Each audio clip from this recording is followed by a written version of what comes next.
대한민국 육군 특수전사령부 예하 제707 특수임무단의 연병장에는 살을 애는 듯한 sak풍이 불어오고 있었지만 그보다 더 차가운 것은 새로 부임한 교육대장 박진혁 중령의 시선이었다.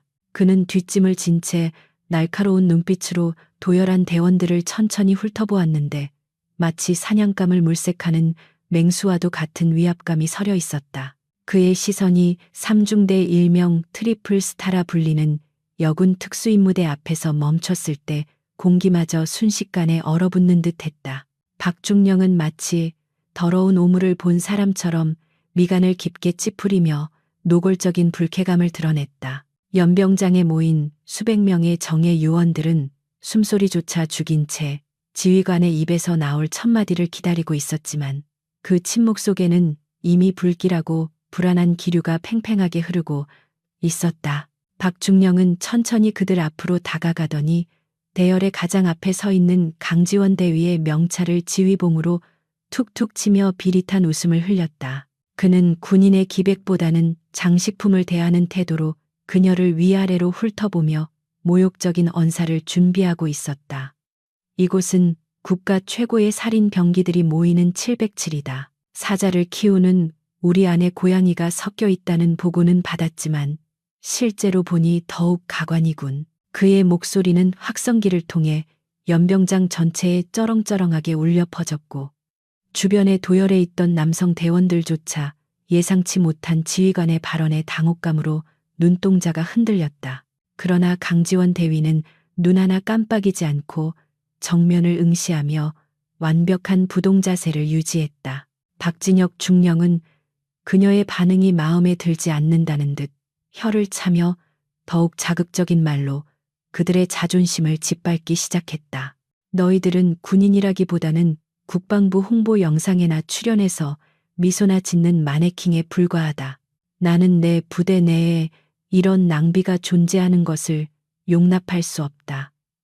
그는 강지원 대위의 얼굴 가까이 다가가 낮게 으르렁거렸다. 전쟁터는 너희 같은 계집들이 소꿉장난을 하는 곳이 아니야.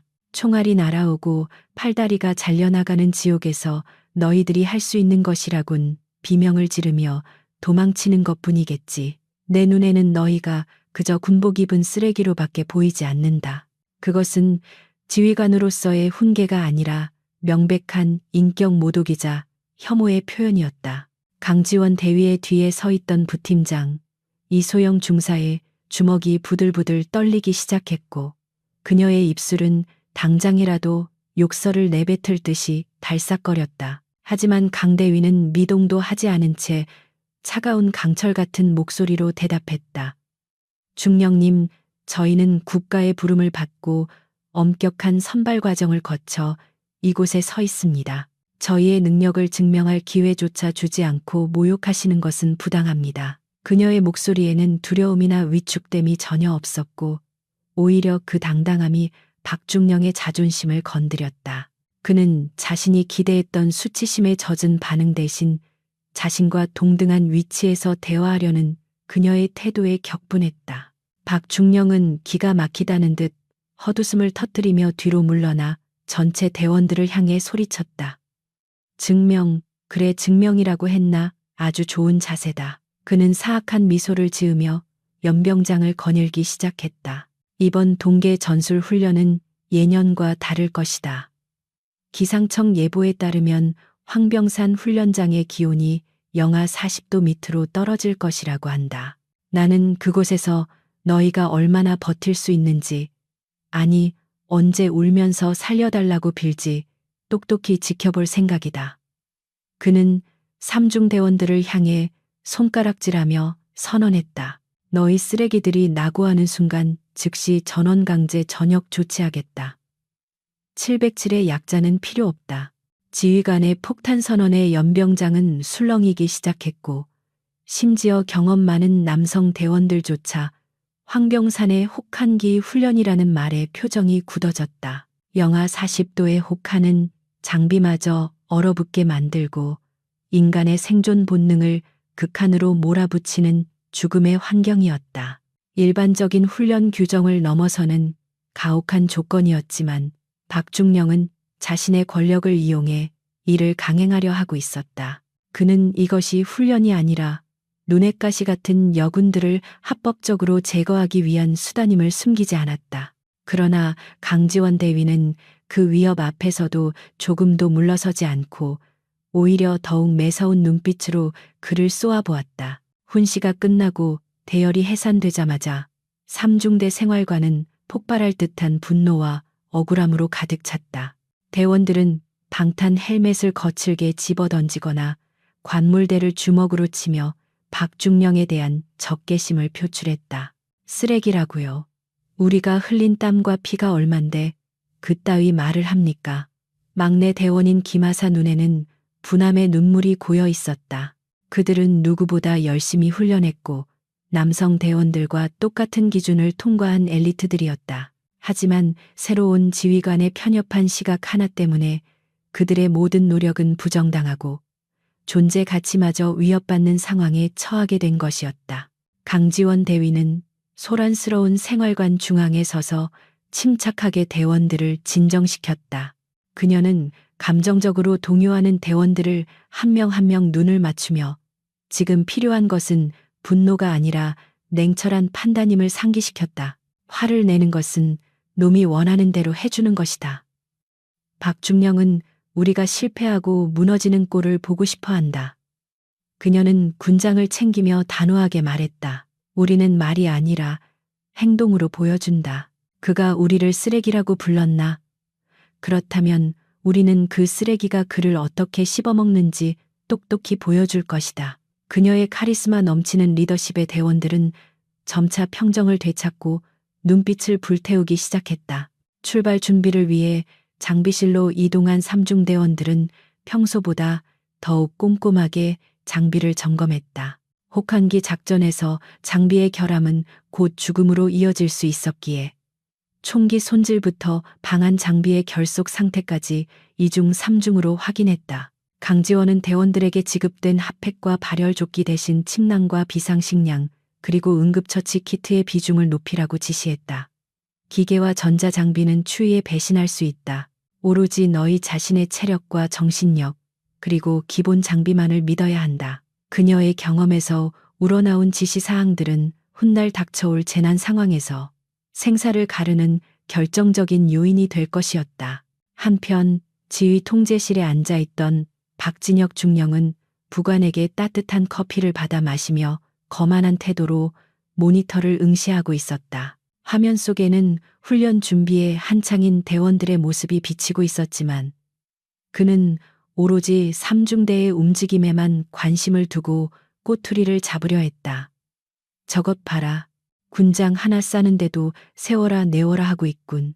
저런 빠져빠진 정신 상태로 황병산에 간다고 부관은 삼중대가 규정 시간 내에 완벽하게 준비를 마쳤음을 알고 있었지만 상관의 비위를 맞추기 위해 억지 웃음을 지으며 맞장구를 칠 수밖에 없었다. 박중령의 머릿속에는 이미 여군들이 추위에 떨며 항복을 선언하는 시나리오가 완성되어 있었다. 수송 트럭들이 굉음을 울리며 연병장으로 진입했고 대원들은 질서정연하게 탑승을 시작했다. 강지원 대위가 이끄는 삼중대가 트럭에 오르려 할 때 박중령이 다시 한번 그들 앞을 막아섰다. 그는 두꺼운 파카를 입고 핫팩을 손에 쥔 채 얇은 전투복만을 입고 있는 대원들을 조롱했다. 지금이라도 포기하면 따뜻한 내무반에서 귤이나 까먹게 해주지. 굳이 사서 고생할 필요가 있나? 여자한테는 동상 흉터가 훈장이 아니라 치명타일 텐데. 그의 말은 걱정을 가장한 악의적인 조롱이었지만 강지원은 그를 무시한 채 대원들에게 탑승 명령을 내렸다. 트럭의 캔버스 덮개 사이로 차가운 바람이 밀려 들어왔지만 트럭 내부의 공기는 대원들의 뜨거운 결기로 후끈거렸다. 강지원은 흔들리는 트럭 안에서 지도를 펼쳐놓고 이번 훈련의 작전 구역인 황병산 일대의 지형을 분석하기 시작했다. 박중령이 예고한 훈련 코스는 일반적인 루트가 아닌 험준한 절벽과 급경사가 이어지는 미개척지 위주로 짜여 있었다. 이것은 단순한 생존 훈련이 아닙니다. 명백하게 우리를 고립시키고 체력을 고갈시키려는 의도가 보입니다. 이소영 중사가 지도를 보며 혀를 내둘렀다. 박중령은 그들을 벼랑 끝으로 내몰기 위해 규정을 교묘하게 비틀어 최악의 코스를 배정했던 것이다. 강지원은 지도를 접으며 차분하게 말했다. 상관없어. 지형이 험할수록 우리의 기동성은 더 빛을 발할 거야. 그들이 평지에서 중장비에 의존할 때 우리는 산악 침투 기술로 그들의 머리 위에서 놀면 돼. 그녀는 707 부대 내에서도 산악 등반과 레펠 기술의 1인자로 불렸고 그녀의 팀원들 역시 고강도 산악 훈련을 수없이 견뎌낸 전문가들이었다. 박중령이 파놓은 함정은 오히려 그들의 장기를 발휘할 수 있는 무대가 될 수도 있었다. 문제는 영하 41도라는 기록적인 혹한이었다. 아무리 뛰어난 기술도 얼어붙은 몸으로는 발휘할 수 없기 때문이다. 트럭이 고도를 높여갈수록 창밖의 풍경은 하얗게 변해갔고 유리창에는 성에가 두껍게 끼기 시작했다. 외부 온도계의 숫자는 곤두박질치고 있었고 엔진 소리마저 힘겨워 보였다. 마침내 목적지인 황병산 전술 훈련장에 도착했을 때 그들을 맞이한 것은 상상을 초월하는 칼바람이었다. 트럭에서 내리는 순간 노출된 피부가 순식간에 아려올 정도로 추위는 맹렬했다. 하지만 강지원과 삼중대원들은 신음소리 하나 내지 않고 신속하게 대형을 갖췄다. 반면 다른 중대의 몇몇 남성대원들은 추위에 움츠러들며 욕설을 내뱉고 있었다. 박진혁 중령은 지휘 차량에서 내려 거만하게 주위를 둘러보았다. 그는 최신형 발열 장비로 무장하고 있었음에도 불구하고 몸을 떨며 옷깃을 여몄다. 그는 대열을 정비한 강지원을 보며 비웃음을 날렸다. 오, 아직까진 쌩쌩하군. 하지만 해가 지고 밤이 오면 진짜 지옥이 시작될 거다. 그때도 그 건방진 눈빛을 유지할 수 있는지 보지. 그는 작전 장교에게 지시하여 삼중대의 수경지를 가장 바람이 심하게 불고 집안이 불안정한 계곡 아래쪽으로 배정했다. 이는 명백한 괴롭힘이었지만 군말 없이 따르는 것이 군인의 복종이었다. 강지원 대위는 배정받은 수경지를 확인하고 잠시 하늘을 올려다보았다. 먹구름이 몰려오고 있었고 공기 중에 습도가 높아지는 것으로 보아 밤사이에 폭설이 내릴 징조였다. 텐트 칠 시간도 아깝다. 즉시 설독 눈 구멍을 판다. 그녀의 빠른 판단은 대원들을 당황하게 했다. 대장님 땅이 얼어서 파기 힘들 텐데요. 김하사가 우려를 표했지만 강지원은 단호했다. 이 바람의 텐트는 무용지물이야. 그리고 오늘 밤엔 분명히 블리자드가 온다. 살고 싶으면 눈 속으로 들어가야 해. 그녀의 직감은 야생의 감각처럼 예리했고 이것이 생존의 첫 번째 열쇠가 되었다. 다른 부대원들이 얼어붙은 땅에 팩을 박느라 고생하는 동안 삼중대원들은 묵묵히 눈을 파내어 임시 거처를 만들기 시작했다. 박중령은 그 모습을 보며 멍청한 짓을 한다고 비웃었다. 쥐새끼들처럼 땅굴을 파는군. 그래 거기서 영원히 잠들길 바란다. 그는 자신의 호화로운 지휘 텐트로 들어가 난로를 켜고 몸을 녹였다. 하지만 그는 알지 못했다. 자연 앞에서의 오만함이 얼마나 큰 대가를 치르게 될지를. 그리고 자신이 쓰레기라고 불렀던 그 여군들이야말로 이 혹한의 지옥에서 유일하게 살아남는 법을 알고 있는 진정한 전사들이라는 사실을. 밤은 점점 깊어지고 기온은 끝을 모르고 떨어지고 있었다. 황병산의 아침은 태양이 떠오름과 동시에 찾아오는 것이 아니라 뼈를 깎는 듯한 한기의 급습으로 시작되었다. 밤새 몰아치던 눈보라가 잠시 소강 상태를 보였지만 기온은 영하 41도라는 살인적인 수치를 가리키고 있었다. 텐트에서 자고 일어난 일반 대원들은 마치 냉동고에서 갓 꺼낸 생선처럼 뻣뻣하게 굳은 몸을 이끌고 밖으로 나왔다. 텐트 내부의 결로 현상으로 인해 생긴 얼음 조각들이 침낭 위로 떨어져 있었고 몇몇 대원들은 이미 가벼운 동상 증세를 호소하며 의무병을 찾고 있었다. 그들의 얼굴은 핏기 하나 없이 창백했으며 입술은 보라색으로 변해 있어 누가 봐도 정상적인 컨디션이 아니었다. 반면 강지원 대위가 이끄는 삼중대원들이 머물렀던 설동 주변은 기이할 정도로 평온한 분위기가 감돌았다. 눈을 파내어 만든 이글루 형태의 설동은 외부의 칼바람을 완벽하게 차단했고 내부 온도를 영상권에 가깝게 유지해 주었다. 덕분에 여군 대원들은 충분한 휴식을 취한 듯 맑은 눈빛으로 장비를 점검하고 있었다. 그녀들은 서로의 체온을 나누며 밤을 견뎌냈고 불필요한 체력 소모를 최소화하는 법을 본능적으로 알고 있었다. 눈 덮인 언덕 아래에서 하나둘씩 모습을 드러내는 그녀들의 움직임은 군더더기 없이 깔끔했고 마치 설원과 하나가 된 듯 자연스러웠다. 박진혁 중령은 지휘 텐트에서 나와 김이 모락모락 나는 텀블러를 손에 쥐고 대원들을 사열했다. 그는 최신형 발열 조끼와 최고급 방 하나로 무장하고 있었음에도 불구하고 춥다는 듯이 어깨를 잔뜩 움츠리고 있었다. 그의 시선이 비틀거리는 남성 대원들을 지나 생기 넘치는 삼중 대원들에게 꽂히자 미간이 확 구겨졌다. 자신이 예상했던 시나리오는 처참하게 망가진 여군들의 모습이었는데 오히려 그들이 가장 멀쩡해 보인다는 사실이 그의 자존심을 긁어놓았다. 그는 자신의 예측이 빗나갔음을 인정하는 대신 그녀들이 꾀를 부렸거나 운이 좋았을 것이라고 애써 치부해버렸다. 박중령은 불쾌한 감정을 숨기지 않고 확성기를 잡으며 고래고래 소리를 지르기 시작했다. 동작들이 왜 이렇게 잡드나 밤새 편하게 처박혀 자더니 정신들이 나간 모양이지. 지금 당장 완전 군장으로 집합한다. 그의 목소리는 새벽의 정적을 깨고 날카롭게 울려 퍼졌지만 대원들의 사기를 북돋우기는커녕 반발심만 불러일으켰다.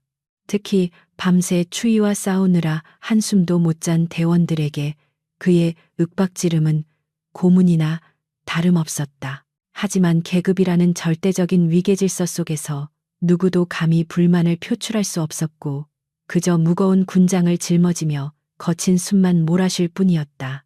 본격적인 산악 행군이 시작되자 황병산의 진정한 악몽이 대원들을 덮쳐오기 시작했다. 무릎까지 빠지는 눈길은 한 걸음을 내딛는 것조차 엄청난 체력을 요구했고 가파른 경사는 숨을 턱끝까지 차오르게 만들었다. 선두에선 수색대가 길을 개척하며 나아가고 있었지만 뒤따르는 본대는 금세 대열이 흐트러지며 지쳐갔다. 박중령은 지프차를 타고 이동할 수 있는 구간까지는 차량으로 이동하며 창문만 살짝 내린 채 대원들을 독촉했다.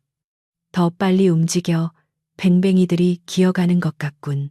삼중대 너희는 맨 뒤에서 나고자나 챙기며 따라오나 역시 기대할 것도 없군. 사실 강지원의 삼중대는 뒤처진 것이 아니라 전략적으로 후미를 맡아 체력을 비축하고 있었다. 그녀는 박중령의 도발에 일일이 반응하지 않고 팀원들에게 수신호로 페이스 조절을 지시했다. 눈길 산행에서 무리한 속도 경쟁은 자멸의 지름길임을 그녀는 누구보다 잘 알고 있었기 때문이다. 삼중대원들은 앞사람이 밟았던 발자국을 정확히 밟으며 체력 소모를 줄였고 호흡을 일정하게 유지하며 기계적으로 움직였다. 그녀들의 군화 소리는 눈에 묻혀 거의 들리지 않았고 하얀 위장 크림을 바른 얼굴은 설원 속에서 완벽한 보호색이 되어 주었다. 행군이 중반에 접어들자 기온은 더욱 떨어졌고 장비들의 결함이 하나둘씩 발생하기 시작했다. 특히 남성 대원들이 지급받은 구형 무전기의 배터리가 방전되거나 총기의 노리쇠가 얼어붙어 작동하지 않는 사태가 속출했다. 한 대원이 얼어붙은 총기를 억지로 조작하려다 부품이 파손되자 박중령은 차에서 내려 그 대원의 헬멧을 지휘봉으로 때리며 폭언을 퍼부었다. 장비 관리 하나 제대로 못하는 놈이 무슨 특수부대냐. 내 놈 머리통도 얼어서 깨져버린 거냐. 공개적인 모욕에 대원의 얼굴은 수치심으로 붉어졌고 주변 전우들의 주먹에는 힘이 들어갔다. 그 광경을 지켜보던 강지원 대위는 조용히 자신의 팀원에게 다가가 얼어붙은 장비를 녹이는 요령을 다시 한번 숙지시켰다. 그녀는 핫팩을 이용해 배터리와 주요 부품을 감싸고 총기 오일 대신 건식 윤활제를 얇게 도포하도록 지시했다. 이는 교범에는 나오지 않는 수많은 실전 경험을 통해 체득한 노하우였다. 삼중대원들의 장비는 혹한 속에서도 완벽하게 작동하고 있었고, 이는 그녀들이 평소에 얼마나 철저하게 준비해 왔는지를 증명하는 것이었다.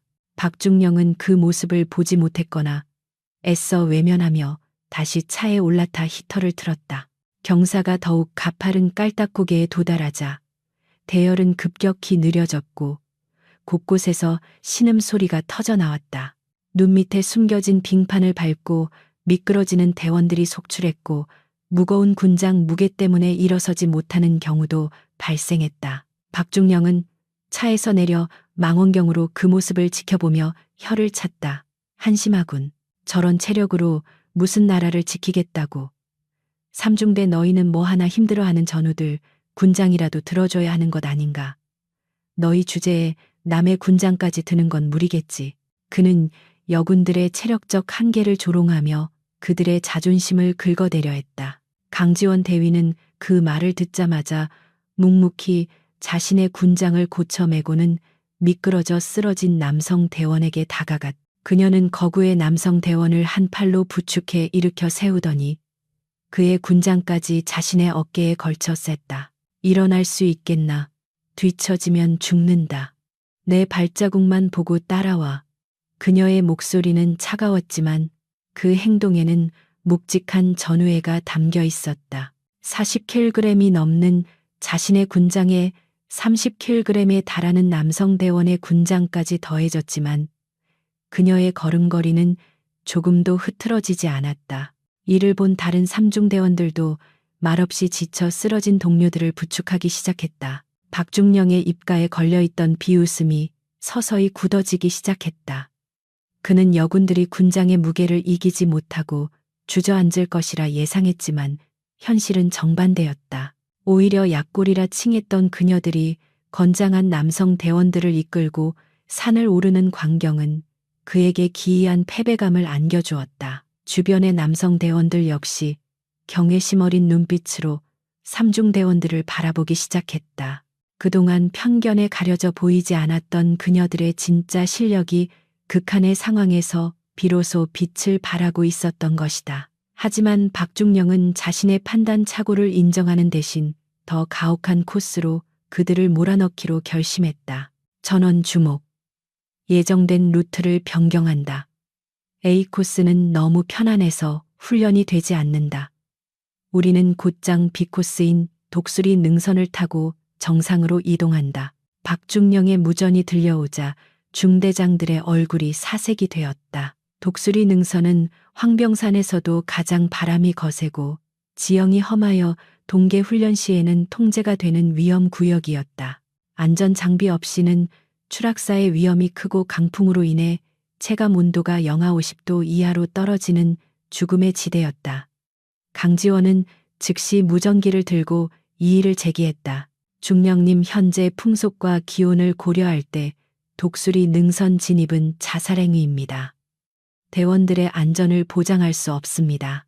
박중령은 기다렸다는 듯이 코웃음을 쳤다. 겁쟁이, 무서우면 너희 삼중대만 빠져도 좋다.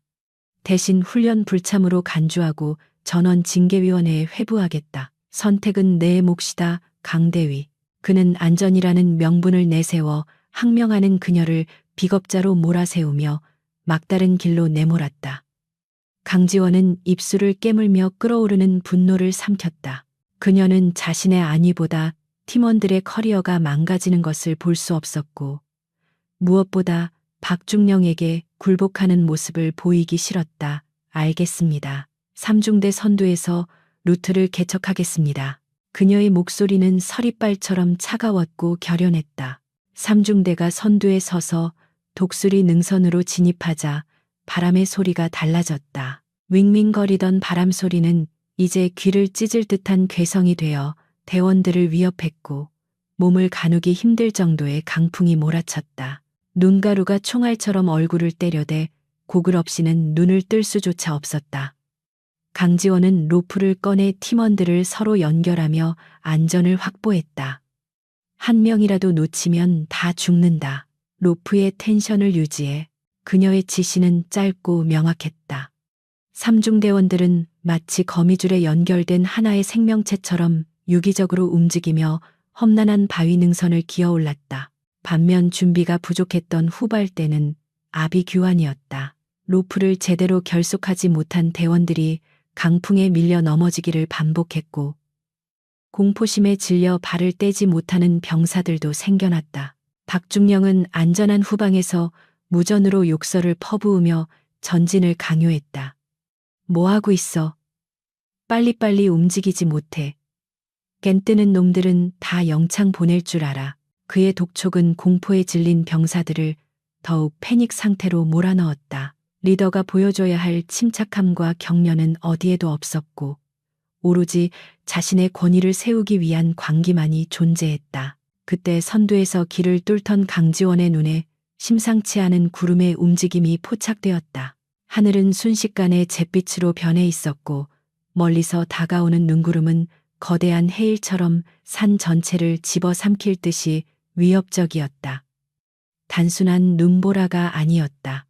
기상청 예보에도 없었던 국지성 블리자드가 형성되고 있었던 것이다. 산악 지역의 날씨는 변덕스럽기로 유명했지만 이 정도 규모의 폭풍은 수십 년 만에 처음 있는 일이었다. 강지원은 즉시 멈춰서서 무전기를 들었다. 중령님 전방 EKM 지점에서 대형 블리자드가 접근 중입니다. 지금 당장 하산하거나 대피소를 찾아야 합니다. 이대로 능선에 머물다가는 전멸입니다. 그녀의 목소리는 다급했지만 떨림은 없었다.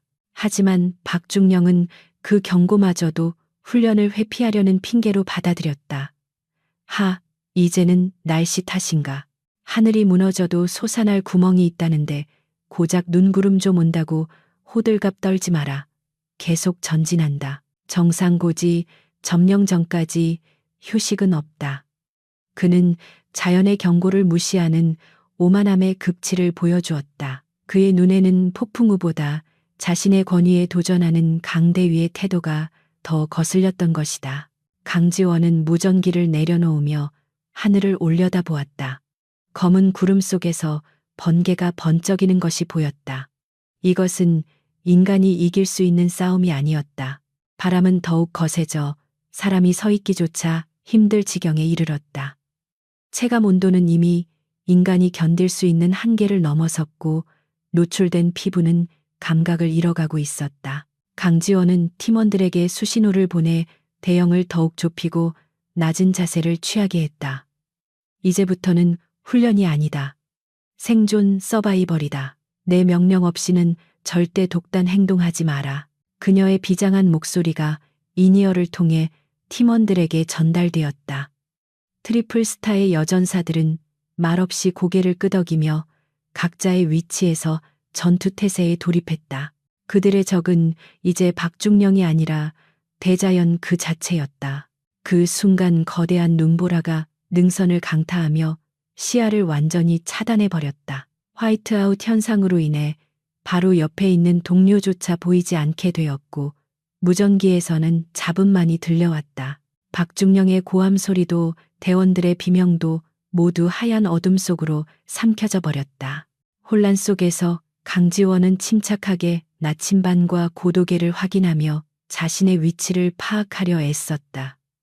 그녀는 직감적으로 알 수 있었다. 이 폭풍이 지나가고 나면 누군가는 살아남지 못할 수도 있다는 것을. 그리고 그 책임은 오롯이 오만한 지휘관에게 돌아갈 것임을. 황병산의 하얀 지옥문이 활짝 열리는 순간이었다. 황병산의 밤은 칠흑 같은 어둠과 함께 찾아왔고 블리자드가 몰고 온 눈보라는 시야를 완전히 차단해버렸다. 해가 지자 기온은 곤두박질쳐 영하 45도에 육박하는 살인적인 추위가 맹위를 떨치기 시작했다. 지휘부는 급히 바람을 피할 수 있는 바위지대를 찾아 임시 수경지를 구축하라고 명령했지만 이미 손발이 얼어붙은 대원들에게는 텐트를 치는 일조차 고역이었다. 팩을 박을 수 없는 꽁꽁 땅 위에서 텐트는 바람에 펄럭이며 금방이라도 날아갈 듯 위태로워 보였다. 곳곳에서 앓는 소리와 욕설이 터져나왔고 저체온증을 호소하는 환자들이 속출하면서 부대 전체가 혼란에 빠져들었다. 이것은 훈련이 아니라 생존을 위한 처절한 사투였다. 박진혁 중령은 가장 안쪽 바람이 덜 닿는 명당 자리에 지휘 통제용 대형 텐트를 설치하게 했다. 그는 텐트 안에 고성능 히터를 2대나 가동하고 두꺼운 모포를 덮어쓰고 있었지만 뼛속까지 파고드는 한기를 완전히 떨쳐낼 수는 없었다. 따뜻한 커피를 마시면서도 그는 밖에서 들려오는 바람 소리에 신경질적으로 반응했다. 자신의 판단착오로 부대가 위기에 처했다는 사실을 인정하기 싫었던 그는 이 모든 상황에 대한 화풀이 대상을 찾고 있었다. 그때 그의 머릿속에 낮에 자신에게 대들었던 강지원 대위와 삼중대원들의 모습이 떠올랐다. 그는 사악한 미소를 지으며 무전기를 들었다. 전 중대 주목. 현재 수경지의 경계태세가 매우 취약하다. 적의 침투가 예상되는 북쪽 능선 방향에 3중대를 배치한다. 북쪽 능선은 바람이 그대로 들이닥치는 깔때기 지형으로 일명 바람의 통로라 불리는 최악의 장소였다. 텐트도 없이 그곳에서 밤샘 경계를 선다는 것은 사실상 얼어 죽으라는 명령이나 다름없었다. 무전 내용을 들은 다른 중대장들이 경악하여 재고를 요청하려 했지만 박중령은 말을 잘랐다. 그들은 자신들이 707의 정예라고 자부하지 않았나. 그 정도 추위쯤은 정신력으로 버텨내겠지. 텐트 지급은 없다. 맨몸으로 경계 근무에 임하라. 이상. 강지원 대위는 무전기 너머로 들려오는 박중령의 살인적인 명령을 듣고도 표정 하나 변하지 않았다. 그녀는 분노하거나 억울해하는 대신 즉시 팀원들을 모아 작전 회의를 시작했다. 예상했던 바다. 놈은 우리가 무릎 꿇고 빌기를 바라고 있다. 하지만 우리는 그 기대에 부응해 줄 생각이 없다. 그녀의 목소리는 칼바람보다 더 차갑고 단호했다. 삼중대원들은 묵묵히 고개를 끄덕이며 각자의 장비를 챙겼다. 그녀들은 이미 불필요한 감정 소모를 차단하고 오로지 생존과 임무 완수에만 집중하는 전투 모드로 정신을 전환한 상태였다. 그녀들의 눈빛에서는 공포 대신 서늘한 살기가 감돌았다. 3중대는 북쪽 능선으로 이동하여 지형지물을 이용한 비트 비에트를 구축하기 시작했다. 땅을 파는 것이 불가능한 상황에서 그녀들은 쌓인 눈을 다져 벽을 만들고 방수포와 눈을 겹쳐 덮어 체온 손실을 최소화하는 잠복호를 만들었다. 교범에 나오는 방식보다 훨씬 더 정교하고 은밀한 방식이었다. 강지원은 대원들에게 2인 1조로 짝을 지어 서로의 상태를 지속적으로 확인하고 30분 간격으로 교대로 가수면을 취하게 했다. 잠들면 죽는다. 하지만 쉬지 않아도 죽는다. 뇌를 속여서라도 휴식해라. 그녀들은 서로의 몸을 밀착시켜 체온을 나누며 인간의 한계를 시험하는 혹한 속으로 몸을 숨겼다. 지휘 텐트 안의 박중령은 시간이 지날수록 초조함을 감추지 못했다. 그는 삼중대원들이 추위를 견디지 못하고 울며불며 살려달라고 무전을 쳐올 것이라 확신했다. 그러나 무전기는 야속할 정도로 조용했다. 독한 년들. 언제까지 버티나 보자. 그는 위스키를 병째 들이키며 불안한 마음을 달래려 했지만 밖에서 들려오는 짐승 같은 바람 소리가 그의 신경을 긁어댔.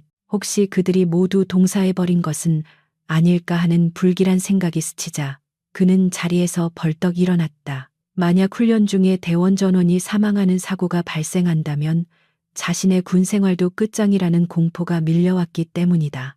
결국 박중령은 직접 눈으로 확인하기 위해 두꺼운 방한복으로 온몸을 감싸고 텐트 밖으로 나갔다. 밖은 한치 앞도 분간할 수 없는 눈보라의 지옥이었다. 랜턴 불빛조차 눈발에 반사되어 시야를 방해할 뿐이었다.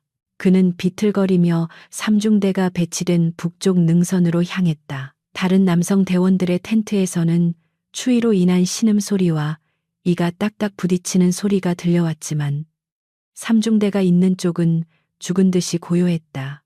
그 정적은 박중령을 더욱 공포스럽게 만들었다. 설마 진짜 다 죽은 건가? 그의 심장이 쿵쾅거리기 시작했다. 그는 넘어질 듯 눈길을 헤치며 경계 초소로 다가갔다. 박중령이 삼중대의 위치라고 생각되는 지점에 도착했을 때 보이는 것은 아무것도 없었다. 오로지 하얀 눈과 바위들 뿐 사람의 흔적은 찾아볼 수 없었다. 그는 당황하여 소리쳤다. 강대위, 내 말 들리나? 다들 어디 있어? 그의 목소리는 바람소리에 묻혀 흩어졌다. 공포에 질린 그가 다시 한번 소리를 지르려던 순간 바로 발밑에 눈더미가 스르르 갈라지며 하얀 위장복을 입은 형체가 불쑥 솟아올랐다. 마치 설원의 유령처럼 소리 없이 나타난 그 모습에 박중령은 비명을 지르며 엉덩방아를 태섰다. 심장이 담을 듯한 충격이었다. 눈 속에서 나타난 것은 강지원 대위였다. 그녀의 속눈썹과 눈썹은 하얗게 얼어붙어 있었지만 고글 너머의 눈동자는 형형하게 빛나고 있었다. 중령님 작전 지역 접근 시 암구호를 대지 않으면 적으로 간주하여 발포할 수 있습니다. 그녀의 목소리는 너무나 침착해서 비현실적으로 들렸다. 박중령은 덜덜 떨리는 손으로 그녀를 가리키며 말을 더듬었다. 너희들 살아있었나? 강지원은 무표정하게 대답했다. 전 대원 이상 없습니다. 현재 적의 특작 부대 침투 징후는 포착되지 않았으나 삼시 방향 계곡에서 야생 멧돼지 무리의 이동이 감지되었습니다. 박중령은 할 말을 잃었다. 그는 그들이 추위에 떨며 웅크리고 있을 것이라 생각했지만 그녀들은 완벽한 은폐-엄폐 상태에서 주변 상황을 빈틈없이 감시하고 있었던 것이다. 심지어 야생동물의 움직임까지 파악할 정도로 감각이 살아있었다. 반면 최신 장비로 무장하고 텐트 안에 있던 자신과 부관들은 아무것도 감지하지 못했다. 박중령은 눈앞에 있는 이 여자가 인간이 아닌 괴물처럼 느껴지기 시작했다. 영하 45도의 눈 속에서 몇 시간을 매복하고도 호흡 하나 흐트러지지 않는 모습은 공포 그 자체였다. 그는 수치심과 두려움이 뒤섞인 감정을 느끼며 급히 몸을 일으켰다. 보고는 무전으로 하면 되지 왜 사람을 놀래키나. 박중령은 횡설수설하며 뒷걸음질 쳤다. 그는 그녀의 눈을 똑바로 쳐다볼 수가 없었다. 강지원은 그가 도망치듯 자리를 피하는 모습을 끝까지 주시하다가 다시 눈 구멍 속으로 조용히 사라졌다. 마치 처음부터 그곳에 아무도 없었던 것처럼 주변은 다시 고요해졌다. 박중령은 지휘 텐트로 돌아오는 내내 등 뒤에서 누군가가 자신을 노려보고 있는 듯한 오한을 느꼈다. 그는 텐트 안으로 들어와 난로 옆에 주저앉았지만 몸의 떨림은 멈추지 않았다. 그것은 추위 때문이 아니라 자신이 건드려서는 안 될 존재를 건드렸다는 본능적인 공포 때문이었다. 날이 밝아오자 눈보라가 조금씩 잦아들기 시작했다. 아침 점호 시간 텐트에서 기어 나온 남성 대원들의 몰골은 처참했다.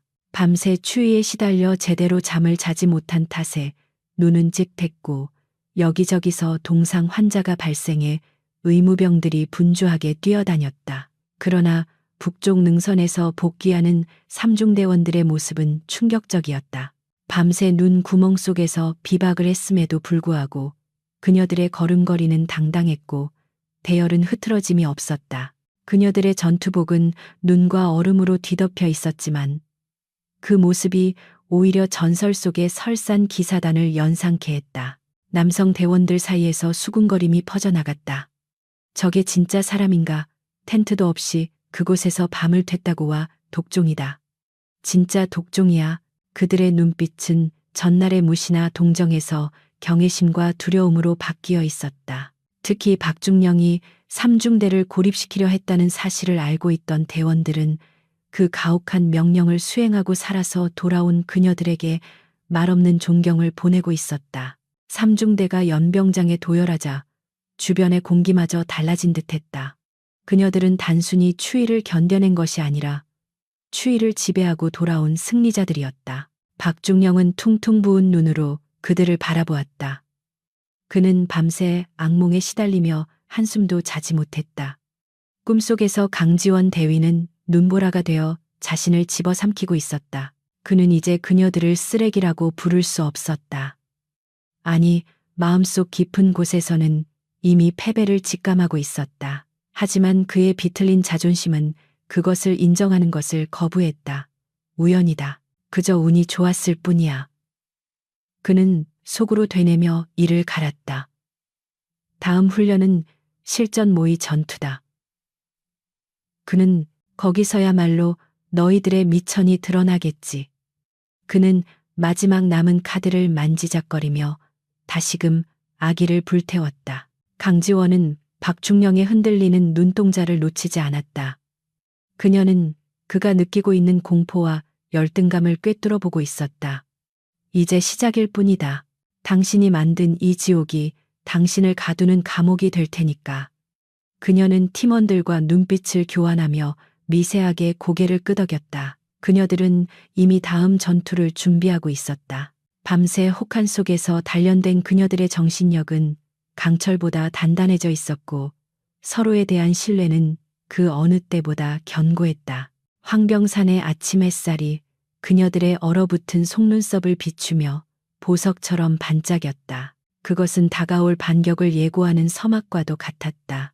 황병산 훈련장의 날씨는 인간의 예측을 비웃듯 시시각각 표정을 바꾸고 있었는데 오후 들어서자 하늘은 마치 썩은 잿빛으로 물들기 시작했다. 박진혁 중령은 오전 내내 지휘 텐트 안에서 모니터만 노려보다가 삼중대의 기세를 확실히 꺾어놓을 마지막 카드로 인질 구출 작전 시뮬레이션을 지시했다. 그는 단순한 사격 훈련으로는 그들의 콧대를 꺾을 수 없다고 판단했고 복잡한 전술적 판단과 신속한 기동이 요구되는 대테러 작전이야말로 그들의 약점을 드러낼 기회라고 믿었다.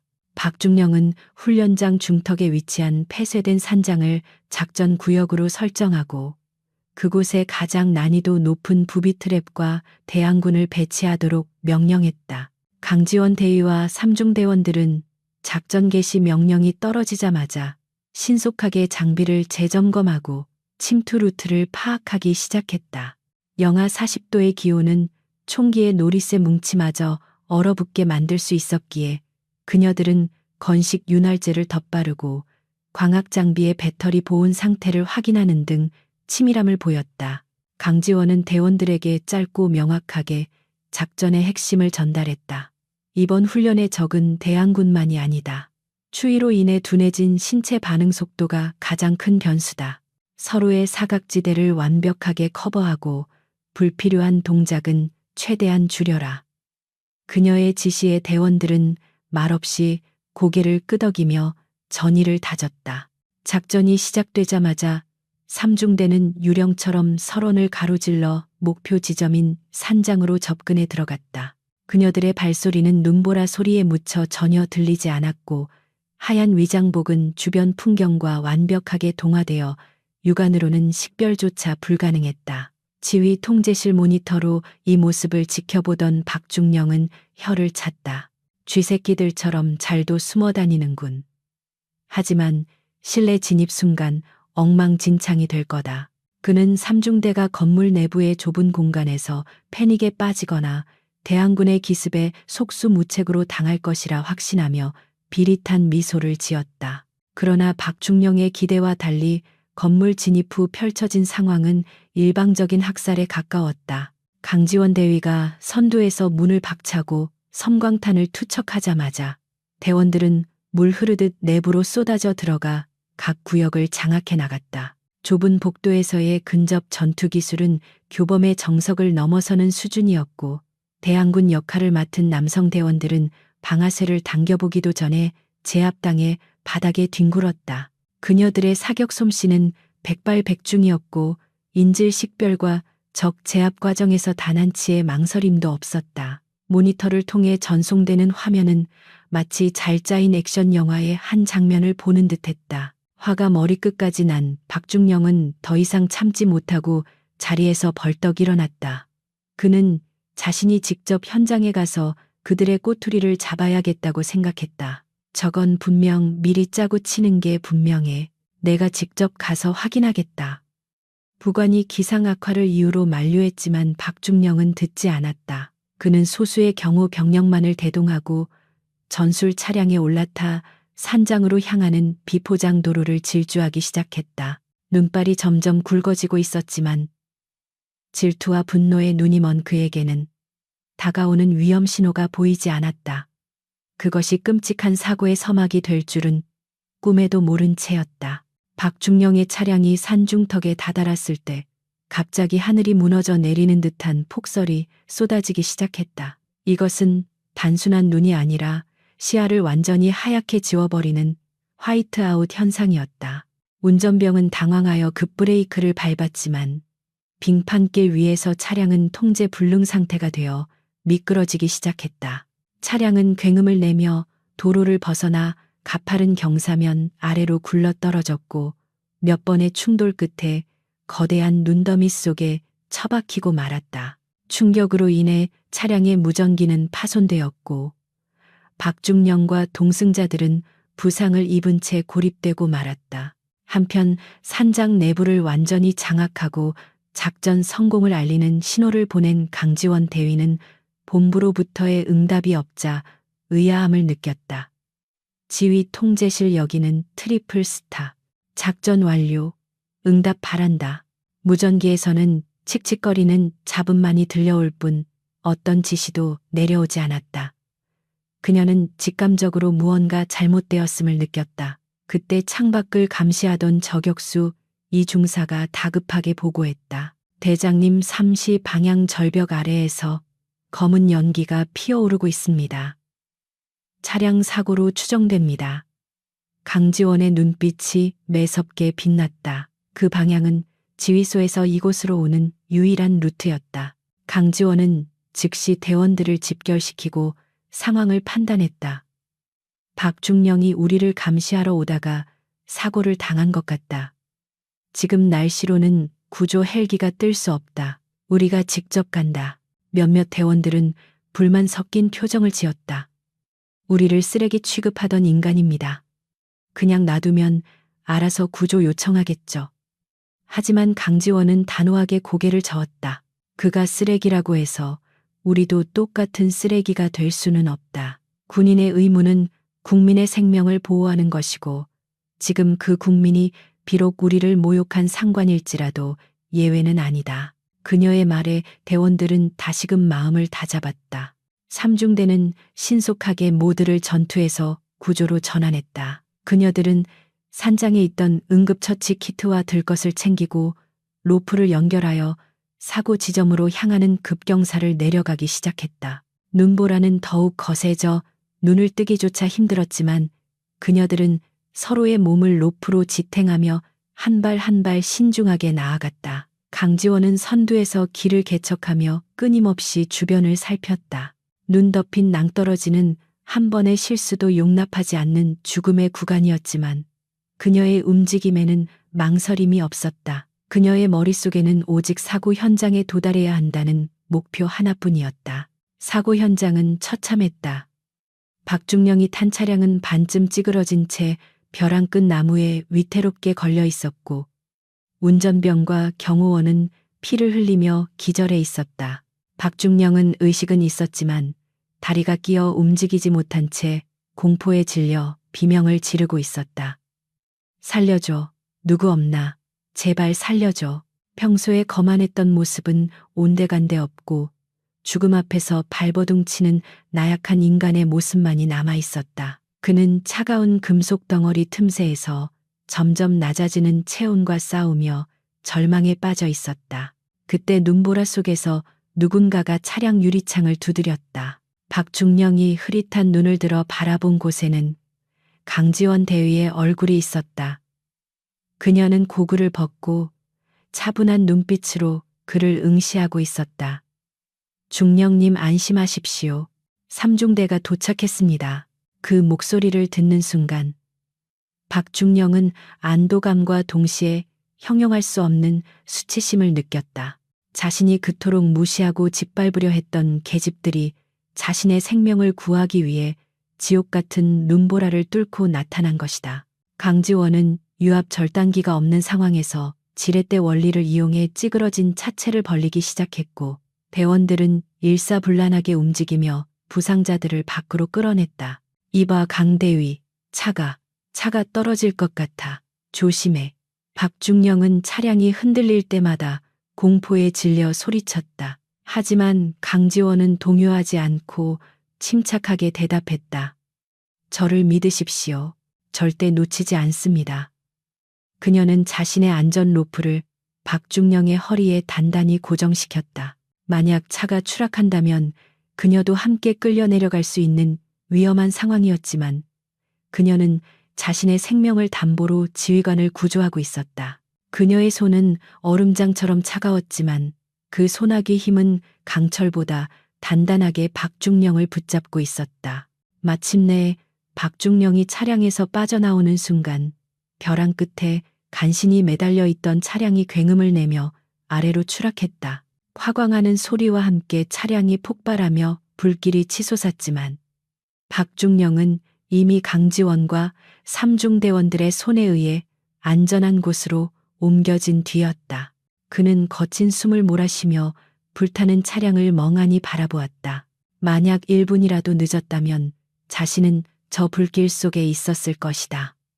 그는 덜덜 떨리는 몸을 웅크리며 자신을 둘러싼 여군들을 올려다보았다.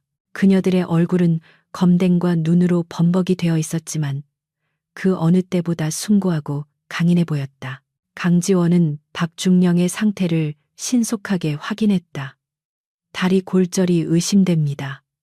부목을 대고 체온 유지에 신경 써야 합니다. 그녀는 자신의 여분 방한복을 벗어 박중령에게 덮어주었다.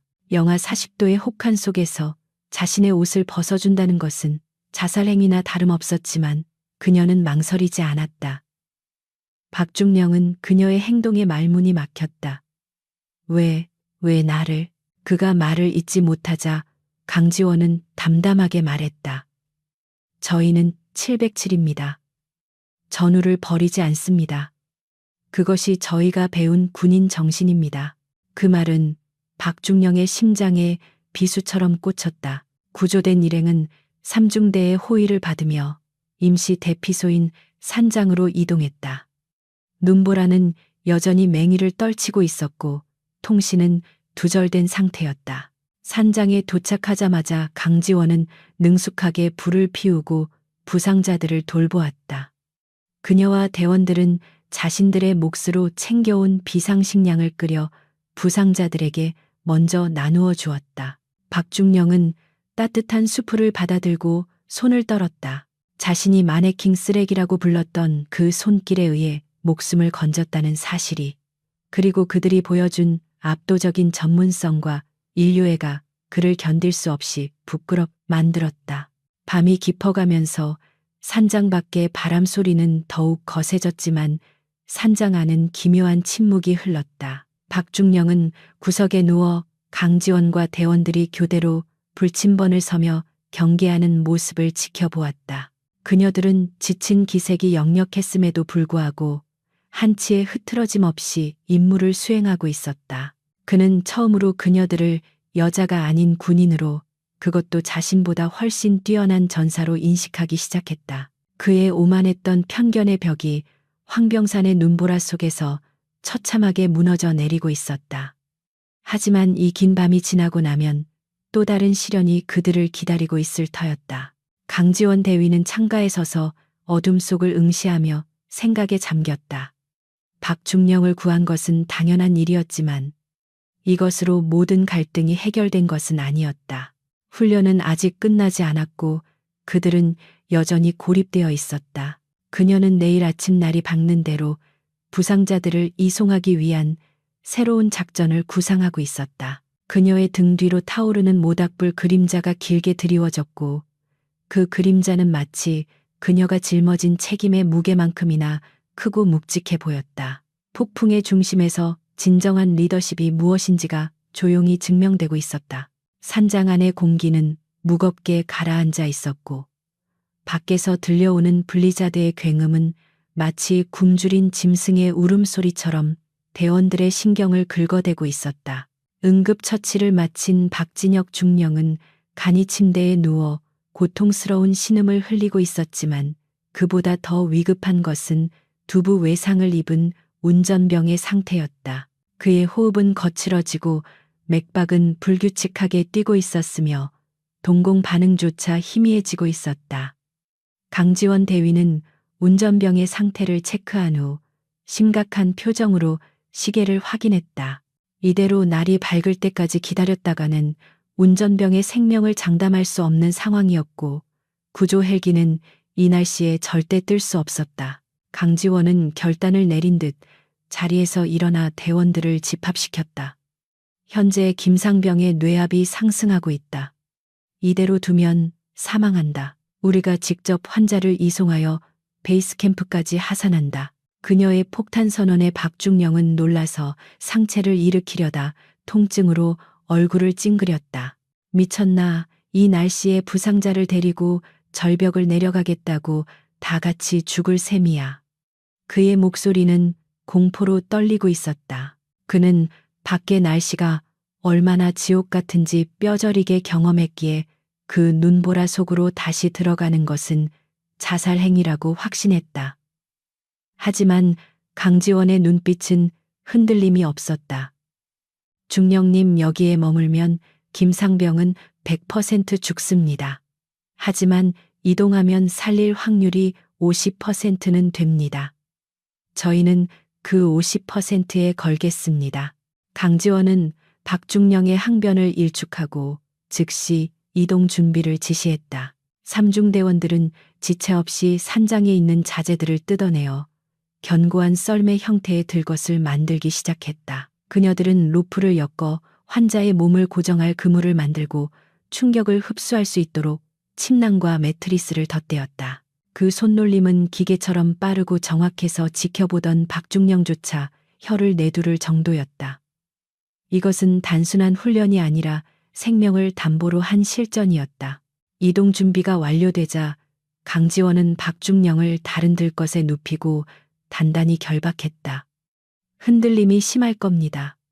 혀를 깨물지 않도록 주의하십시오. 그녀의 경고와 함께 삼중대원들은 문을 박차고 눈보라 속으로 나아갔다. 밖으로 나오자마자 엄청난 바람이 그들을 덮쳤지만 대원들은 서로의 허리에 로프를 연결하고 무게중심을 낮추며 전진했다. 40kg이 넘는 완전 군장에 성인 남성이 실린 들것까지 끌어야 하는 극한의 상황이었지만 그녀들의 대형은 무너지지 않았다. 맨 앞에서 길을 뚫는 강지원의 등은 거대한 산처럼 든든해 보였고 박중령은 들것에 실려가며 그 뒷모습을 멍하니 바라보았다. 하산 루트의 최대 난관은 깔딱고개라 불리는 70도 경사의 빙벽 구간이었다. 평소라면 우회로를 이용했겠지만 시간을 다투는 상황이라 최단 거리인 이 절벽을 통과해야만 했다. 강지원은 즉시 등반 장비를 꺼내어 확보 지점을 설치하기 시작했다. 얼어붙은 바위 틈새에 캠을 박아넣고 이중으로 안전장치를 확인하는 그녀의 손은 장갑을 꼈음에도 불구하고 빨갛게 얼어 있었다. 하지만 그녀는 고통스러운 기색 하나 없이 침착하게 로프 시스템을 구축했다. 박중령은 발밑으로 보이는 까마득한 낭떠러지를 보며 현기증을 느꼈지만 자신의 목숨이 저 여군들의 손끝에 달려있다는 사실에 아무 말도 할 수 없었다. 하강 준비 완료. 1조 김상병 후송 시작. 강지원의 신호와 함께 2명의 대원이 먼저 절벽 아래로 레페를 타고 내려가 자리를 잡았다. 그리고 나머지 대원들이 위에서 로프를 조작하며 들것을 천천히 내려보내기 시작했다. 강풍이 들것을 좌우로 흔들어댔지만 위아래에서 로프를 잡은 대원들은 필사적으로 텐션을 유지하며 균형을 잡았다. 박중령은 자신의 차례가 다가오자 공포에 질려 눈을 질끈 감았다. 제발, 제발 떨어뜨리지 마. 그는 속으로 기도하며 덜덜 떨었다. 자신이 무시했던 그녀들의 팔뚝에 들어간 핏줄이 터질 듯 팽팽해지는 것이 보였다. 박중령의 들것이 허공에 매달리는 순간 돌풍이 불어와 들것이 바위 벽에 부딪힐 뻔했다. 조심해 박중령이 비명을 질렀지만 그 순간 강지원이 몸을 날려들 것과 바위 사이에 자신의 몸을 끼워 넣었다. 쾅 하는 소리와 함께 그녀의 등과 어깨가 바위에 강하게 부딪혔지만 덕분에 박중령은 충격을 받지 않았다. 괜찮으십니까? 강지원은 고통을 삼키며 짧게 물었다. 박중령은 멍한 표정으로 그녀를 바라보았다. 자신을 보호하기 위해 몸을 던진 그녀의 헬멧이 깨져 있었고 이마에서는 피가 흐르고 있었다. 그 피는 혹한 속에서도 붉고 선명했다. 너, 피가.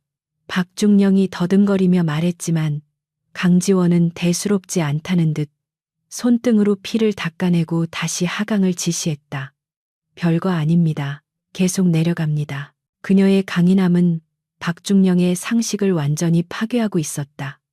그는 지금까지 여군을 보호받아야 할 존재 혹은 행정 업무나 보는 보조적인 존재로만 여겨왔다. 하지만 지금 이 순간 극한의 자연 앞에서 나약한 것은 자신이었고 강하고 위대한 전사는 바로 그녀들이었다. 박중령의 마음속 깊은 곳에서 수치심과 함께 알 수 없는 존경심이 싹트기 시작했다. 그것은 그가 평생 느껴보지 못한 감정이었다. 절벽 구간을 무사히 통과한 후에도 고난은 계속되었다. 허벅지까지 쌓인 눈길을 헤치며 환자를 이송하는 것은 인간의 체력 한계를 시험하는 일이었다. 삼중대원들의 거친 숨소리가 무전기를 통해 들려왔고 몇몇 대원들은 탈진 직전까지 갔지만 서로를 격려하며 발을 떼었다. 조금만 더 가면 된다. 할 수 있어. 부팀장 이소영 중사가 대원들의 엉덩이를 밀어주며 독려했다. 그녀들은 박중령이 쇼윈도 마네킹이라고 비하했던 바로 그 사람들이었다. 하지만 지금 그녀들이 보여주는 모습은 세상 그 어떤 남성 특수부대원보다도 강인하고 끈끈한 전우회였다. 마침내 베이스 캠프의 불빛이 시야에 들어왔을 때 대원들 사이에서는 안도의 한숨이 터져나왔다. 강지원은 마지막 힘을 짜내어 무전을 쳤다. 여기는 3중대, 구조작전 완료. 현재 환자 이명과 함께 본대 복귀 중. 즉시 의무대 대기 바람. 본부에서는 믿을 수 없다는 듯한 반응과 함께 환호성이 들려왔다. 박중령은 들것에 누운 채 점점 가까워지는 베이스 캠프를 바라보며 기묘한 패배감을 느꼈다. 자신이 그토록 증명하고 싶어 했던 여군의 무능함은 어디에도 없었다. 오히려 자신의 무능함만이 만천하에 드러나게 된 꼴이었다. 베이스 캠프에 도착하자 대기하고 있던 의무병들과 지휘관들이 달려나와 부상자들을 인계받았다. 박중령은 들것에서 내려지며 멍하니 강지원 대위를 찾았다. 그녀는 의무병들의 치료 권유를 마다하고 자신의 팀원들 상태를 먼저 살피고 있었다. 동상 입은 곳은 없나 장비 파손된 건 그녀는 자신의 깨진 헬멧과 피 묻은 얼굴은 안중에도 없는 듯했다. 그 모습을 지켜보던 대대장이 박중령에게 다가와 물었다. 박중령, 도대체 무슨 일이 있었던 건가? 삼중대가 자네를 구해온 건가? 박중령은 입을 열었지만 목이 메어 아무 말도 할 수 없었다. 박중령은 앰뷸런스에 실려가면서 창문 밖을 내다보았다. 강지원과 삼중대원들은 그제서야 바닥에 주저앉아 핫팩으로 언 손을 녹이고 있었다. 그녀들의 얼굴은 엉망이었고 전투복은 찢어져 있었지만 그 눈빛만은 별처럼 빛나고 있었다. 주변의 남성 대원들이 따뜻한 음료를 건네며 경외의 눈빛으로 그녀들을 바라보고 있었다. 박중령은 그제야 깨달았다. 자신이 쓰레기라고 불렀던 것은 사실 자신의 썩어빠진 편견과 오만함이었다는 것을. 그는 부러진 다리의 고통보다 더 큰 마음의 통증을 느끼며 고개를 떨구었다. 강지원은 앰뷸런스가 멀어지는 것을 확인한 후 비로소 깊은 숨을 내쉬었다. 긴장이 풀리자 온몸의 근육이 비명을 질러댔고 상처 부위가 욱신거려왔다. 하지만 그녀는 내색하지 않고 부팀장을 불렀다. 장비 점검하고 탄약 재분배해라. 아직 훈련 종료 명령은 내려오지 않았다. 그녀의 말에 이소영 중사가 놀란 눈으로 물었다. 대장님이 상황에서도 훈련을 계속하십니까? 다들 지쳤습니다. 하지만 강지원은 단호했다. 우리는 707이다. 임무는 끝나지 않았어. 박중령이 없다고 해서 훈련이 멈추는 건 아니다. 그녀는 마지막까지 완벽함을 추구하고 있었다. 사실 강지원이 훈련을 강행하려는 이유는 단순히 규정 때문만이 아니었다. 그녀는 이번 기회에 삼중대의 능력을 누구도 부정할 수 없도록 확실하게 채기를 받고 싶었다. 박중령을 구한 것은 인도적인 차원의 일이었지만 군인으로서의 능력은 전장에서 증명해야 했다. 나머지 훈련 스케줄은 CQB 근접 전투 대항전이다. 상대는 1중대다. 우리가 이긴다. 1중대는 707 내에서도 최정예로 꼽히는 남성팀이었다. 지친 몸으로 그들을 상대하겠다는 것은 무모해 보였지만 대원들의 눈에는 다시금 투지가 불타오르기 시작했다. 그녀들은 이제 자신들의 한계를 두려워하지 않았다. 밤하늘에 구름이 걷히고 차가운 달빛이 연병장을 비추었다. 강지원 대위는 달빛 아래서 자신의 총기를 닦으며 마음을 가다듬었다. 박중령과의 악연은 이렇게 끝났지만 그녀들의 전쟁은 아직 끝나지 않았다. 세상의 편견과 싸우고 자신의 한계와 싸우는 것. 그것이 여군 특수임무대 트리플스타의 숙명이었다. 그녀는 탄창을 결합하며 나직하게 읊조렸다. 이제 진짜 실력을 보여줄 차례야. 다가올 아침, 그녀들은 또 다른 전설을 쓸 준비를 마쳤다. 혹한의 추위도 그녀들의 뜨거운 열정을 식힐 수는 없었다. 박진혁 중령이 앰뷸런스에 실려 떠난 뒤 황병산 훈련장에는 기묘한 정적이 감돌았으나 그 정적을 깬 것은 다름 아닌 강지원 대위의 결연한 목소리였다.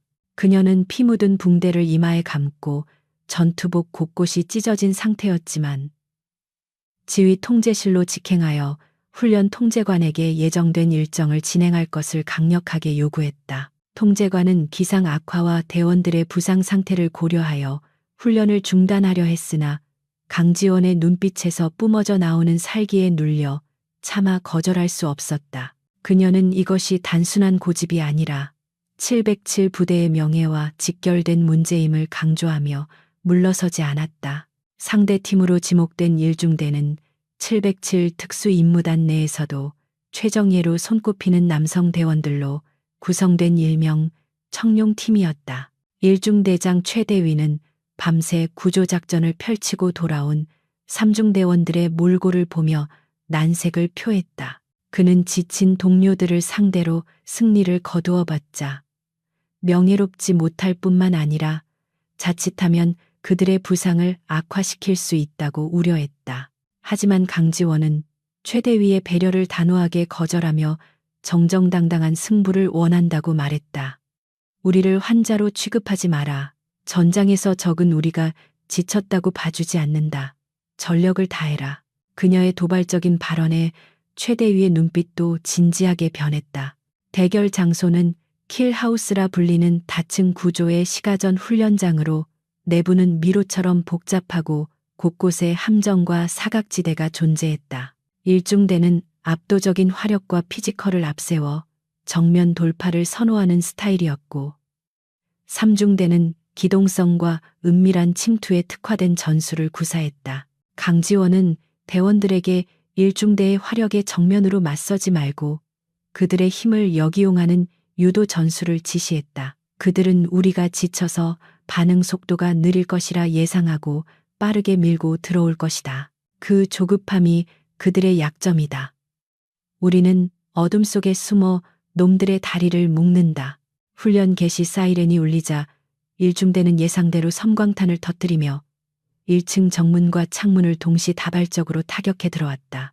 쾅하는 폭음과 함께 진입한 1중 대원들은 신속하게 구역을 확보해 나갔지만 이상하게도 1층에는 3중 대원들의 흔적이 보이지 않았다. 텅 빈 복도와 방들은 1중 대원들에게 불안감을 심어주었고 그들의 발걸음을 주춤하게 만들었다. 사실 강지원은 1층을 과감하게 포기하고 전력을 2층과 지하 통로로 분산 매복시키는 과감한 수를 두었다.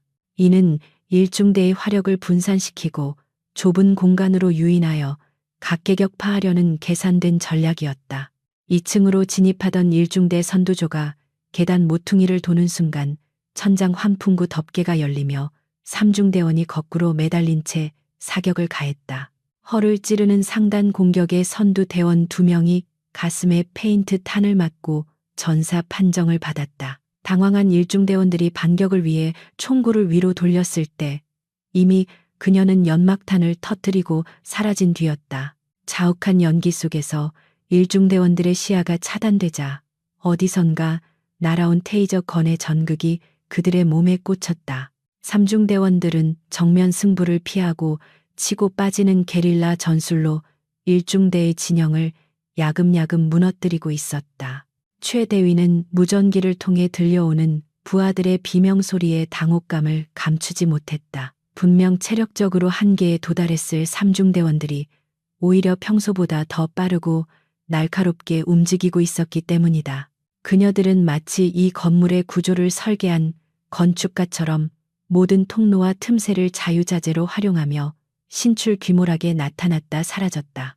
일중대원들은 보이지 않는 유령과 싸우는 듯한 공포를 느끼기 시작했고 무전망은 혼란스러운 보고들로 가득 찼다. 삼시 방향적 출현. 아니 사라졌습니다. 젠장 뒤다. 뒤를 조심해. 강지원은 어둠 속에서 적외선 고글을 통해 전장의 흐름을 완벽하게 읽고 있었다. 그녀는 팀원들에게 수신호로 1중대에 고립된 대원들을 하나씩 제거하라는 명령을 내렸다.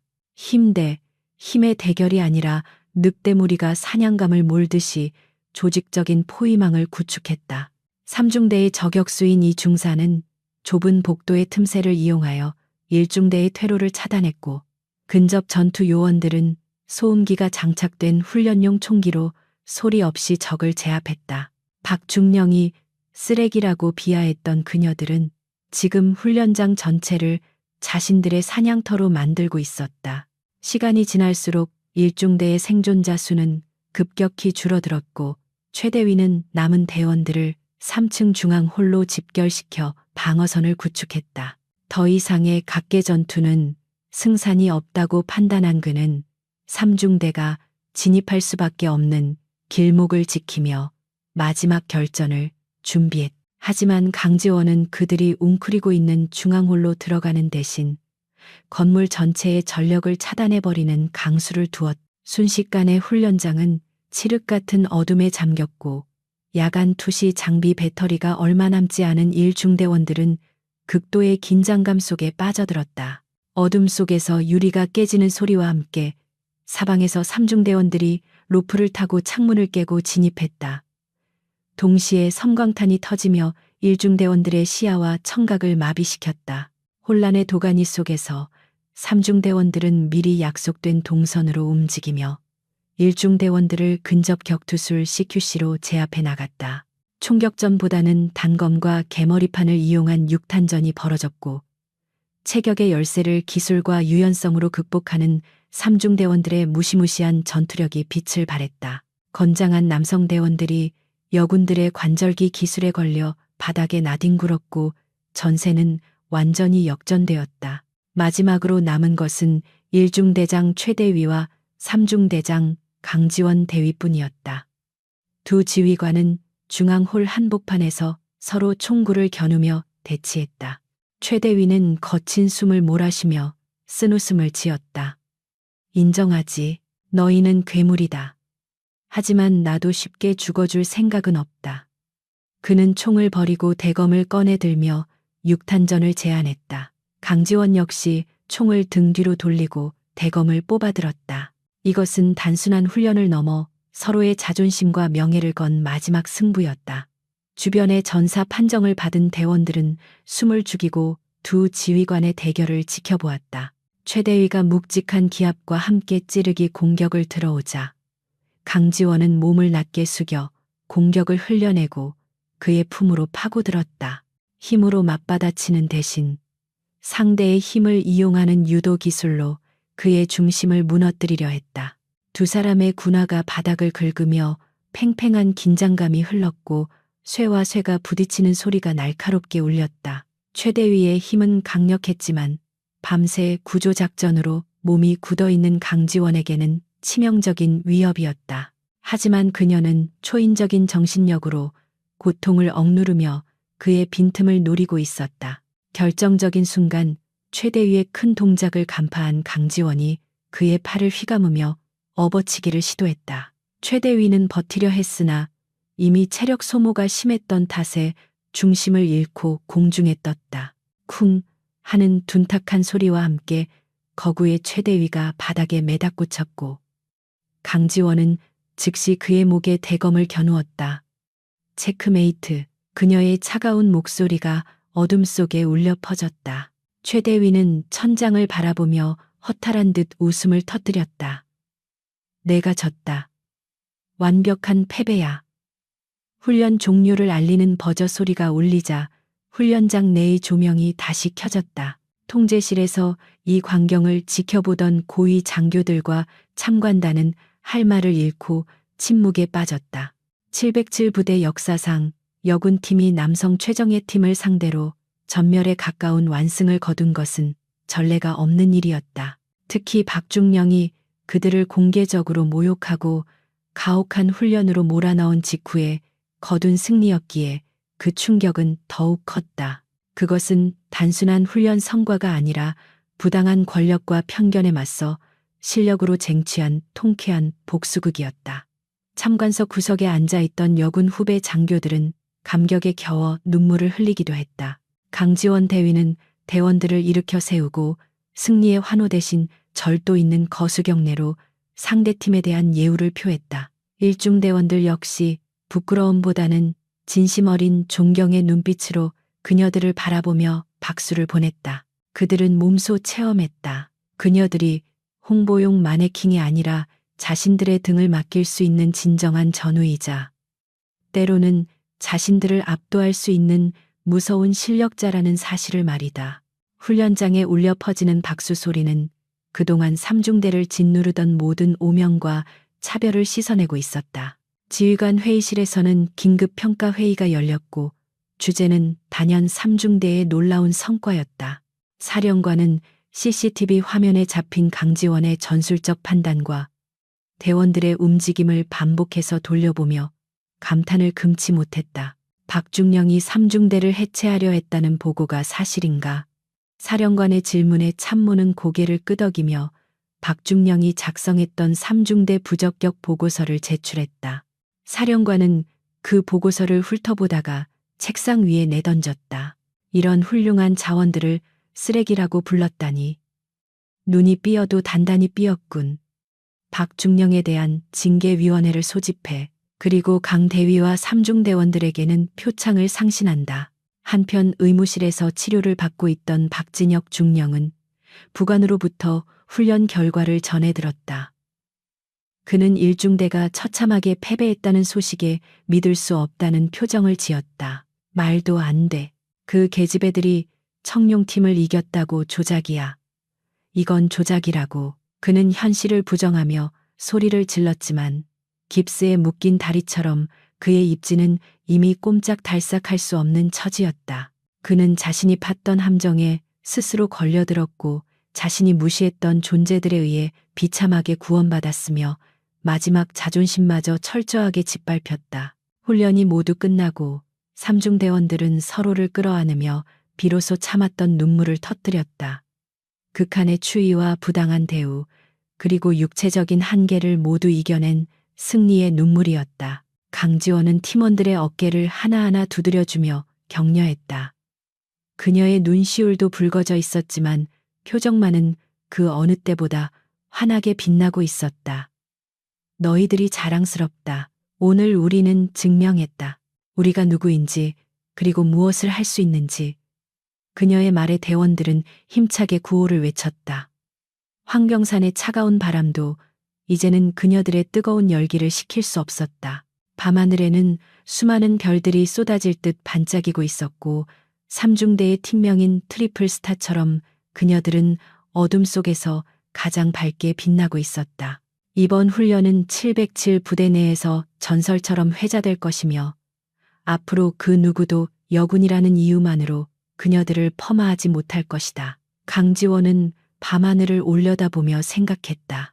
진정한 강함은 근육의 크기가 아니라 꺾이지 않는 마음에서 나온다는 것을, 그리고 그 마음이 모여 기적을 만들어낸다는 것을. 이제 남은 것은 서울로 복귀하여 명예로운 승리자로서의 대우를 받는 일뿐이었다. 그러나 강지원의 마음 한구석에는 아직 풀리지 않은 숙제가 남아 있었다. 박중령과의 개인적인 악연은 끝났지만 군대라는 거대한 조직 내에 뿌리 깊게 박힌 편견의 뿌리는 여전히 남아 있을 것이기 때문이다.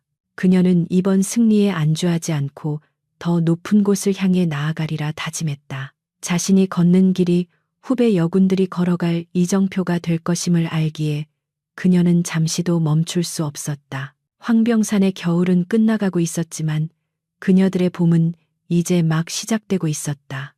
성남에 위치한 제707 특수임무단 본부로 복귀하는 수송기 안은 갈대와는 전혀 다른 공기로 채워져 있었는데 그것은 단순한 안도감을 넘어선 승리자들만이 누릴 수 있는 묵직한 자부심이었다.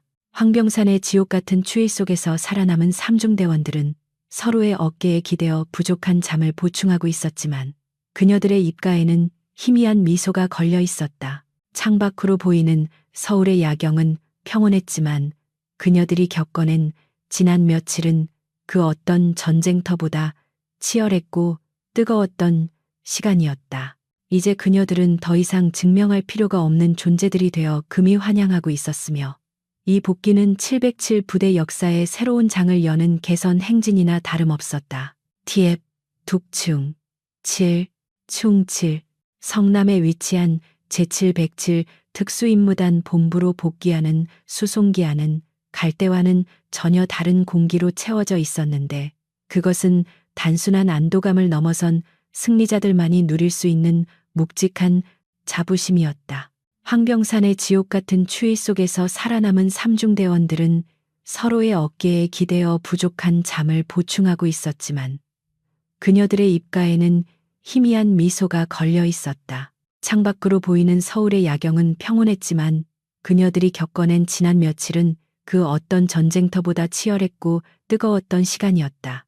이제 그녀들은 더 이상 증명할 필요가 없는 존재들이 되어 금에 환영하고 있었으며 이 복귀는 707 부대 역사에 새로운 장을 여는 개선 행진이나 다름없었다. 수송기가 활주로에 착륙하고 램프도어가 열리자 마중 나온 부대원들의 시선이 일제히 그녀들에게 쏠렸는데 그 눈빛에는 예전의 호기심이나 무시는 온데간데 없고 오로지 경외심만이 가득했다. 이미 부대 내에는 삼중대가 남성 최정예 팀을 꺾고 조난당한 지휘관까지 구조해냈다는 소문이 전설처럼 퍼져 있었기 때문이다.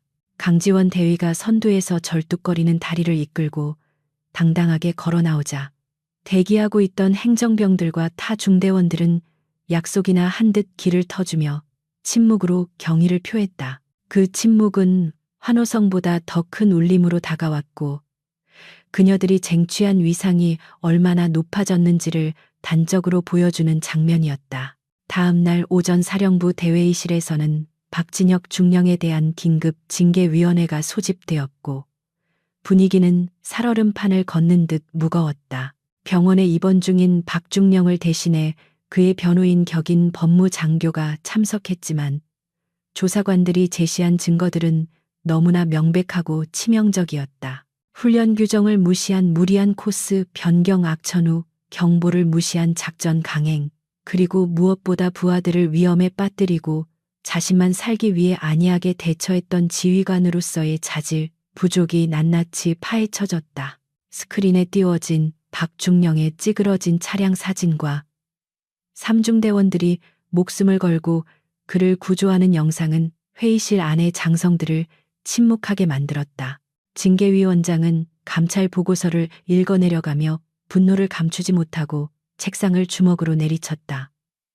이것은 단순한 판단 착오가 아니다. 자신의 편견과 아집을 위해 부하들의 생명을 담보로 도박을 한 것이다. 이것이 대한민국 정예 장교가 할 짓인가?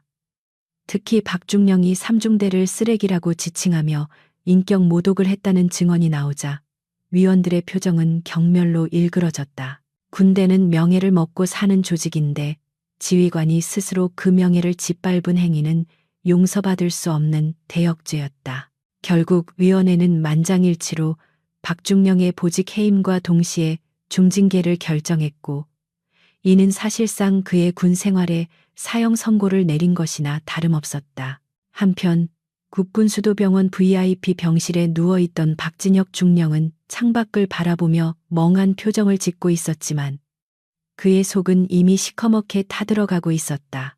그는 자신이 쌓아온 모든 커리어가 한순간에 무너져 내렸음을 직감하고 있었고, 그 원인이 자신이 그토록 무시했던 여군들이라는 사실에 견딜 수 없는 패배감을 느꼈다. 하지만 더 비참한 것은 그들이 자신을 구조했다는 사실, 즉 자신의 생명조차 그들에게 빚지고 있다는 현실이었다. 그는 구조되던 순간 강지원 대위가 보여준 그 차가울 정도로 침착했던 눈빛을 잊을 수 없었고, 그 눈빛은 밤마다 악몽이 되어 그를 괴롭히고 있었다. 그때 병실 문이 열리고 강지원 대위가 정복 차림으로 들어왔는데 그녀의 가슴에는 훈장이 달려 있었고 손에는 전역 신고서가 아닌 사건 경위서가 들려 있었다. 박중령은 흠칫 놀라며 이불을 끌어당겼지만 강지원은 깍듯하게 거수경례를 하며 예의를 갖췄다. 중령님, 징계위원회 제출용 최종 진술서 확인차 들렀습니다. 몸은 좀 어떠십니까? 그녀의 목소리에는 조롱이나 비난의 기색이 전혀 없었고 오로지 상관을 대하는 부하의 정중함만이 묻어 있었다. 그것이 박중령을 더욱 비참하게 만들었다. 차라리 욕을 하거나 비웃어주길 바랐지만 그녀는 끝까지 군인으로서의 품위를 지키고 있었기 때문이다. 박중령은 떨리는 손으로 서류를 받아들었지만 글자가 눈에 들어오지 않았고 한참을 망설이다가 기어 들어가는 목소리로 물었다. 왜 나를 구했나? 그냥 놔두면 너희들을 괴롭히던 놈이 사라지는 건데. 강지원은 잠시 침묵하다가 담담하게 대답했다. 저희는 군인입니다. 군인은 국민의 생명을 지키는 것이 존재 이유이고 중령님도 그 국민 중 한 분이기 때문입니다. 그리고 쓰레기는 치우면 되지만 전우를 벌인 죄책감은 평생 지워지지 않으니까요. 그 말은 박중령의 가슴에 비수처럼 꽂혔고 그는 고개를 떨구며 하염없이 눈물을 흘리기 시작했다. 그것은 뒤늦은 후회와 참회의 눈물이었다. 며칠 뒤 연병장에서는 삼중대의 공로를 치하하는 대규모 표창 수여식이 열렸는데 구름 한 점 없는 맑은 하늘이 그녀들의 앞날을 축복하는 듯했다. 사령관은 단상에 올라 강지원 대위와 대원들 한 명 한 명에게 무공 훈장을 수여하며 그들의 손을 굳게 잡았다. 그대들은 혹한의 추위 속에서도 꺾이지 않는 투혼을 보여주었다. 그대들이야말로 진정한 707의 자랑이자 대한민국 여군의 미래다. 사령관의 격려사에 연병장에 모인 수천 명의 장병들은 우레와 같은 함성과 박수로 화답했다. 그 소리는 황병산의 눈보라 소리보다 더 크고 웅장하게 울려 퍼졌다. 그때 뒤에서 인기척이 느껴져 돌아보니 부팀장 이소영 중사가 다가오고 있었다. 대장님 혼자 여기서 뭐 하십니까? 애들이 대장님 노래 한 곡 하셔야 한다고 난리입니다. 강지원은 피식 웃으며 자리에서 일어났다. 그래 가자. 오늘 같은 날 대장이 빠지면 안 되지. 두 사람은 나란히 걸으며 연병장을 가로질러 갔다. 그녀들의 그림자가 가로등 불빛을 받아 길게 늘어졌고 그 모습은 마치 거인처럼 커 보였다. 그녀들은 알고 있었다. 앞으로도 수많은 편견과 시련이 그들을 기다리고 있겠지만 이제는 결코 두렵지 않다는 것을. 시간이 흘러 계절은 바뀌었고 707 부대에는 새로운 신입 대원들이 전입을 왔다. 신병교육대장은 강지원 소령이었고 그녀의 가슴에는 여전히 빛나는 훈장이 달려 있었다. 그녀는 긴장한 표정으로 서 있는 신입 대원들, 그 중에는 여군들도 다수 포함된 그들을 바라보며 첫 훈시를 시작했다. 이곳은 성별이나 출신으로 평가받는 곳이 아니다. 오로지 실력과 전우애로만 증명하는 곳이다. 그녀의 목소리는 예전보다 더 깊고 단단해져 있었다. 훈련장 한켠에는 황병산의 기적 3중대라는 문구가 새겨진 기념비가 세워져 있었고, 그것은 모든 707 대원들의 귀감이 되고 있었다. 한 신입 여군이 손을 들고 질문했다. 교관님, 여자가 특수부대에서 살아남으려면 어떻게 해야 합니까? 강지원은 잠시 뜸을 들이다가 미소를 지으며 대답했다. 여자로 살아남으려 하지 마라. 군인으로 살아남아라. 너를 지키는 것은 너의 성별이 아니라 내 옆에 있는 전우와 내 손에 쥐어진 총, 그리고 꺾이지 않는 의지뿐이다. 그녀의 대답은 명쾌했고 신입대원들의 눈빛을 반짝이게 만들었다. 강지원은 그들의 눈에서 과거 자신의 모습을 보았고 희망을 보았다. 전설은 그렇게 또 다른 전설을 낳으며 이어지고 있었다. 이야기는 끝이 났지만 그들의 삶은 계속될 것이다. 박진혁 중령은 불명예 전역 후 낙향하여 자신의 과오를 반성하며 살아가고 있다는 소식이 들려왔고, 강지원과 삼중대원들은 여전히 최전선에서 국가의 부름에 응답하고 있다. 세상은 쉽게 변하지 않겠지만 그녀들이 보여준 용기와 희생은 작은 균열을 만들어냈고, 그 틈으로 새로운 빛이 스며들고 있었다. 누군가 707의 가장 강한 무기가 무엇이냐고 묻는다면 사람들은 주저없이 대답할 것이다. 그것은 최첨단 장비도 압도적인 화력도 아닌 바로 편견을 깨고 피어난 트리플 스타의 강철 같은 심장이라고.